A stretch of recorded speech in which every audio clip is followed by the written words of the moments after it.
Hello, welcome back. Are you still getting percentage to totals like this?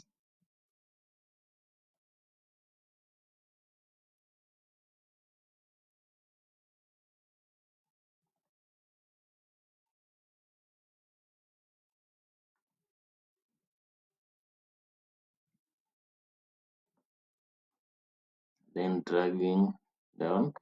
This is time consuming.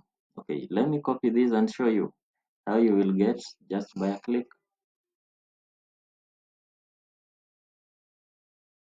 So I've duplicated the data here, so I'll clear the percentages. So what you have to do, just highlight your sales value, click on this, then totals, move to percentage totals, then click on it and you are done. Subscribe to our channel for more.